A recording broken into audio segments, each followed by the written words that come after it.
Media sosial dianggap sebagai platform komunikasi yang utama dan mampu menyampaikan maklumat dengan jelas. Terdapat berbagai platform yang kita digunakan di dalam Malaysia untuk menyampaikan maklumat kepada orang lain. Komunikasi dalam media sosial telah berevolusi dan menggabungkan image, audio, dan teks dalam menyampaikan sesuatu maklumat kepada orang lain. Bentuk komunikasi yang pertama adalah komunikasi teks. Komunikasi teks adalah bentuk komunikasi dalam sosial media yang paling umum. Komunikasi teks adalah bentuk message yang bertulis. Dalam komunikasi teks, kita banyak menggunakan singkatan. Golongan remaja adalah golongan yang paling banyak menggunakan singkatan dalam komunikasi teks. Sebagai contoh, YG bermaksud yang dan K bermaksud oke. Salam sejahtera, saya Virginia Popite dan saya akan membentangkan tentang komunikasi audio. Komunikasi audio merujuk kepada komunikasi yang menggunakan bunyi atau suara seperti voice chat, voice note, dan panggilan telepon. Kelebihan komunikasi audio ialah dapat menyampaikan intonasi suara dan emosi, sekaligus membantu pendengar memahami maksud dengan lebih jelas dan mengurangkan salah faham. Biasanya, komunikasi audio digunakan sebagai pilihan kedua selepas teks, terutamanya apabila message yang ingin disampaikan agak sukar untuk difahami melalui tulisan sahaja. Seterusnya, komunikasi audiovisual. Komunikasi audiovisual melibatkan gabungan audio dan visual dan sering digunakan melalui media sosial seperti TikTok, Instagram, dan YouTube. Jenis komunikasi ini digunakan bukan sahaja untuk hiburan, tetapi juga bagi memenuhi keperluan pembelajaran dan sosial karena ia lebih interaktif dan menarik. Dalam bidang perniagaan pula, komunikasi audiovisual seperti live streaming membolehkan penjual menunjukkan produk secara langsung, menjawab soalan pelanggan, serta membuat promosi secara nyata, sekaligus dapat meningkatkan kepercayaan pengguna untuk membeli produk secara atas talian. Seterusnya ialah komunikasi interaktif. Komunikasi interaktif ini adalah pertukaran maklumat dua hala dengan maklum balas aktif secara bersemuka atau digital.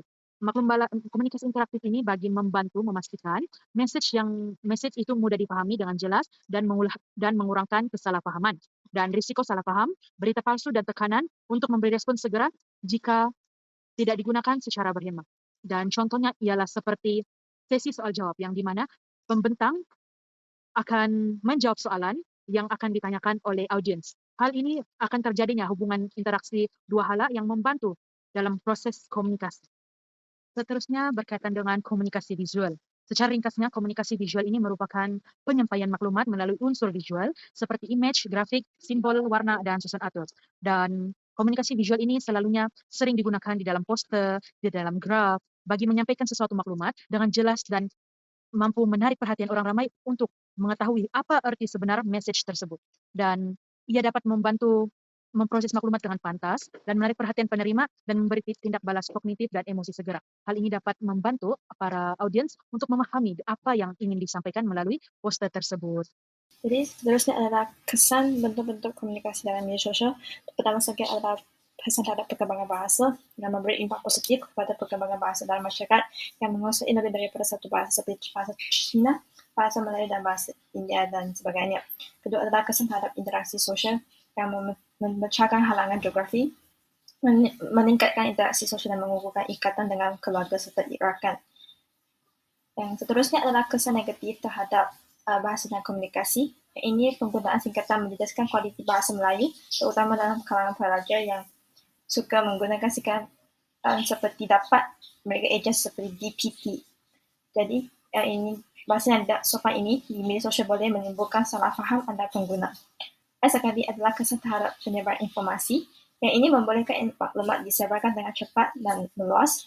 Masyarakat akan lebih mudah mengetahui isu semasa dan perkembangan dunia. Tapi risiko ini adalah wujudnya maklumat tidak sahih, kabar angin dan berita palsu yang boleh menimbulkan keliruan. Kesimpulannya, media sosial mengubah cara kita berkomunikasi melalui teks, audio, audiovisual, interaktif, dan visual yang memudahkan penyampaian maklumat serta membentuk cara kita berpikir, berbahasa, dan berhubung.